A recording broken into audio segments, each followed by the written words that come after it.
The NFL offseason has been in full swing for about a week and a half, almost 2 weeks, so it's time to look forward to the 2019 NFL Draft, which means tonight is the release of the official Johnny Talk Sports NFL Mock Draft 1.0 for the 2019 NFL Draft. So, I'm just going to read off the names. I'm not really going to go in depth on every single pick. I'll probably do a handful of picks, but not all 32 of them because it's really too early to judge what's a good fit and what's not because there's still a lot to be determined. We still have to look forward to the scouting combine. We still got to look forward to pro days, maybe free agency, at least what happens within March to middle April. So there's still a lot to still happen between tonight and draft night. It's about, I think it's maybe 70-something days away. So 70-something days, a lot of that can happen in the NFL or in any professional sport, really. So much can still happen. So I'm just going to read off the names. So this is the official Johnny Talk Sports mock draft of 1.0. And if you want to kind of copy this down, I'm going to put the official mock draft in the description box down below so you can just copy, paste it, print it, compare mine to anybody else's mock drafts. Doesn't really matter. Alright, so the first pick, I have the Arizona Cardinals going with Nick Bosa, the defensive end out of Ohio State. Number 2, I have the San Francisco 49ers going with Quinnen Williams, defensive end out of Alabama. Number 3, I have the New York Jets going with Josh Allen, the linebacker out of Kentucky. Number 4, I have the Oakland Raiders going with Rashan, the defensive end out of Michigan. Number 5, I have the Tampa Bay Buccaneers going with Ed Oliver, the defensive tackle out of Houston. Number 6, I have the New York Giants going with Dwayne Haskins, the quarterback out of Ohio State. Number 7, I have the Jacksonville Jaguars going with Kyler Murray, the quarterback out of Oklahoma. Number 8, I have the Detroit Lions going with Devin White, linebacker out of LSU. Number 9, I have the Buffalo Bills going with Christian Wilkins, the defensive tackle out of Clemson. Number 10, I have the Denver Broncos going with DeAndre Baker, the cornerback from Georgia. Number 11, I have the Cincinnati Bengals going with Jonah Williams, the offensive tackle out of Alabama. Number 12, I have the Green Bay Packers going with Clelin Ferrell, defensive end out of Clemson. Number 13, I have the Miami Dolphins going with Drew Lock, the quarterback out of Missouri. Number 14, I have the Atlanta Falcons going with Zach Allen, defensive end out of Boston College. Number 15, I have the Washington Redskins going with Daniel Jones, quarterback from Duke. Number 16, I have the Carolina Panthers going with Cody Ford, offensive tackle from Oklahoma. Number 17, the Cleveland Browns with Byron Murphy, cornerback out of Washington. Number 18, I have the Minnesota Vikings with Dalton Risner, offensive tackle from Kansas State. Number 19, the Tennessee Titans with Montez Sweat, edge defensive end out of Mississippi State. Number 20, I have the Pittsburgh Steelers going with Greedy Williams, cornerback from LSU. Number 21, I have the Seattle Seahawks going with Jachai Polite, edge out of Florida. Number 22, I have the Baltimore Ravens going with Chris Lindstorm, offensive tackle out of Boston College. Number 23, the Houston Texans, David Edwards, offensive tackle out of Wisconsin. 24, Oakland Raiders going with DK Metcalf, wide receiver, Ole Miss. Number 25, I have the Philadelphia Eagles going with David Montgomery, the running back out of Iowa State. Number 26, I like the Indianapolis Colts to go with Draymond Jones, defensive tackle of Ohio State. Number 27, the Oakland Raiders going with Kelvin Harmon, wide receiver out of NC State. Number 28, I like the Los Angeles Chargers to go with Dexter Lawrence, defensive tackle out of Clemson. Number 29, Jalen Ferguson, defensive end out of Louisiana Tech. Number 30, I like the Green Bay Packers to go with Brian Burns, defensive end, outside linebacker out of Florida State. Number 31, I like the Los Angeles Rams to go with Jeffrey Simmons, the defensive tackle of Mississippi State. Number 32, I like the New England Patriots to go with N'Keal Harry, wide receiver of Arizona State. Now, with that first round, I'm not going to discuss every single pick, but I want to discuss some picks that are sticking out to me in this mock draft. I definitely want to discuss the quarterbacks here. The definite quarterback situation, especially with Giants, Jaguars. Those two are 6 and 7. Right now, the Giants have their choice, whether they want to go with Dwayne Haskins or Kyler Murray in this situation. Now, let's refer back to about maybe 2 months ago, where I was debating, was this the war for Dwayne Haskins? And I think it actually might be a war for him. But we can eliminate the Broncos from this. Now, I gave out a list of teams that would at least should consider investing in quarterbacks. And that was the Giants, Jaguars, Dolphins, Raiders, Buccaneers, the Bengals. I believe I also... You know what? That's really neither here nor there.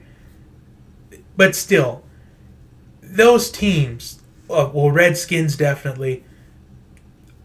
The 8th one's not coming to me right now, but that's okay. You guys, a lot of you remember it.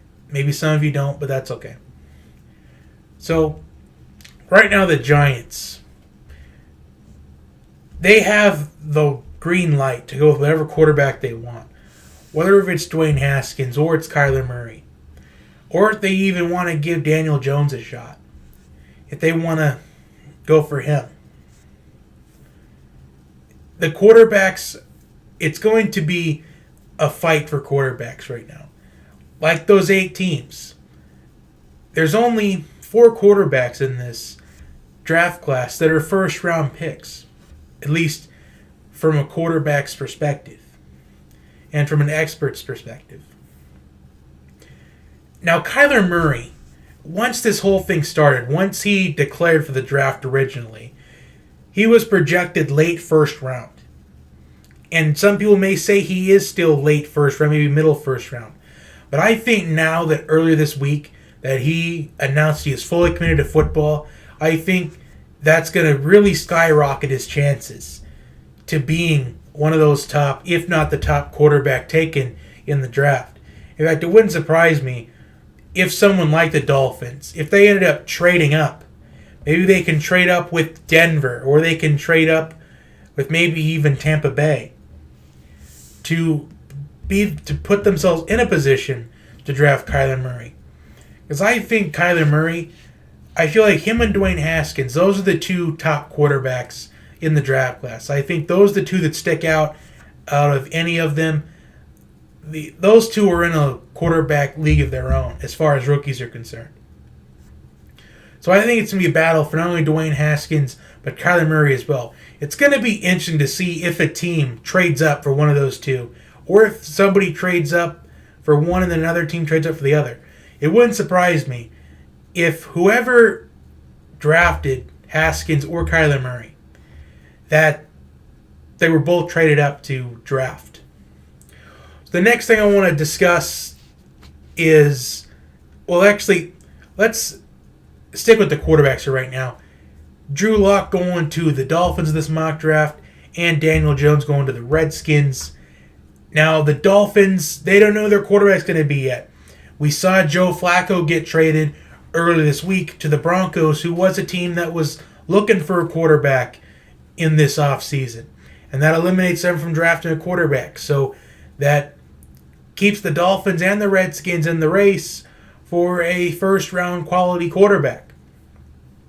And the Redskins, it may seem like a reach, but there is a possibility, and there's a realistic possibility, that Alex Smith does not take another snap in the NFL.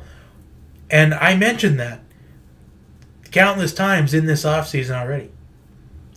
That the Redskins, they're going to look at a quarterback. Whether they end up trading for Nick Foles, or if they end up maybe drafting a quarterback, the Redskins, they're going to have a new quarterback in 2019. It doesn't matter if they think Alex Smith is going to take a snap again. Even if Alex Smith does indeed take another snap in the NFL, it's not like he's a young, prolific quarterback. It's not like he's one of those young quarterbacks that you can just hang on to for a decade. He's not like your Pat Mahomes or Jared Goff. Or a Carson Wentz or a Dak Prescott. He's not any of those. He's up in the same playing field as Roethlisberger or Phillip Rivers. Up to the veterans like Eli Manning. So the Redskins, they got to draft a quarterback, in my opinion, because one, Alex Smith may not take another snap in the NFL, and two, even if he does take another snap in the league again, he's not going to stay around forever.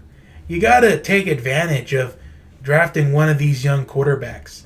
And we especially have seen lately that the quarterback position, it seems like the younger that they are, the better that they are. Or the better that they become. Like we saw Carson Wentz have an MVP-type season before he suffered a season-ending injury. We saw Pat Mahomes in his first full season as a starter win league MVP. We've seen Jared Goff in only his second full season of being an NFL starting quarterback play in the Super Bowl. And we can see quarterbacks that are on the rise like Baker Mayfield, who has potential to have a brilliant season next season. Also even Josh Allen, who even though the Bills didn't have a good record, Josh Allen still put up brilliant numbers. So it seems like the younger the quarterbacks are, the better potential they have, and the better they will become. Because this is a new generation of quarterbacks. That's the new kind of pace that I've mentioned, the new pace in the league. It's youth and offense. It seems like the more youth that we have in the league, the more of an offensive league it's going to be. So that's just something to consider for teams that are looking for quarterbacks. It just seems like the game's evolving into a new generation of quarterbacks at this moment. And it just seems like whoever gets stuck with drafting a new generation type quarterback, a part of the new generation, is going to get left behind. And nobody wants their team to be the one that's left behind. So another thing that I want to discuss is the Raiders going with 2 wide receivers, surprisingly. DK Metcalf and Kelvin Harmon. Now I know this may kind of cause some question marks. However, the Raiders, they need to build a receiving core. Especially if there was some rumors out there early in the season last year that Derek Carr's on the trade block. And Derek Carr, he needs some help. He needs receiving help because Amari Cooper was traded to the Dallas Cowboys. And with the Raiders' 3 picks in this first round, I think they would do a pretty good job if they did this. Getting your replacement for Khalil Mack and Rashan Gray at number 4. And then your Amari Cooper replacement at number 24, DK Metcalf. And then kind of just going a little extra at the wide receiver position. Because you know that your quarterback situation is fine. Although maybe you could invest in offensive linemen. But I think it would be too late at the time it's pick 27. Because as we noticed in this draft that I have, picks 1, 2, 3, 4, 5. The entire top 5 is defense. And then picks 8, 9, 10. So 8 out of the 10 picks are defense. So this draft, this first round, is going to be defensive heavy. And then let's, again, picks 12, 14, 17, 19, 20, 21, 26, and then 28, 29, 30, and then 31. It seems like more than half of the first round is defense. In fact, I'm going to count them all real quick. So we have 1, 2, 3, 4, 5, 6, 7, 8, 9, 10, 11, 12, 13, 14, 15, 16, 17, 18, 19. So about 19 out of 32. So that's more than half. And sometimes that's a lot more than normal. But I think that the game may be evolving into explosive offenses. But you also want to build up defense that you can stop these explosive offenses. So the league is feeling a lot different than it was back then. And you have all these young offenses like the Chiefs and then even the Saints. Even the Saints with their dynamic running game. Then you also have the Rams offense. Just seems like this is going to be defensive heavy.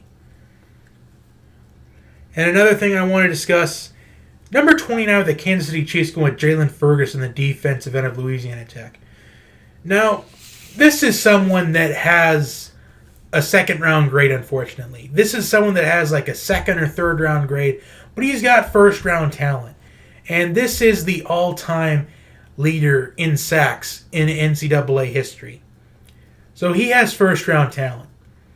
And the thing that really disappoints me and it confuses me is why does everybody underestimate prospects that aren't from Power 5 schools?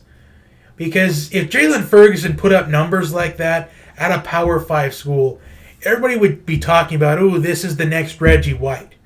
Or, oh, this is the next whoever. That's exactly what people will be saying. If someone like Jalen Ferguson was putting up numbers like this, numbers that he did at maybe a Clemson or an Alabama or even a Texas or even a Florida or an LSU, everyone would be saying, ooh, this is the next Reggie White or this is the next whoever. But since he's a prospect from a group of 5 school, a non-Power 5 school, it's always, second round grade. He doesn't really meet the grade for a first round pick. Here's the thing. If somebody takes a chance on Jalen Ferguson in the first round, I think they're going to get a very, very strong athlete.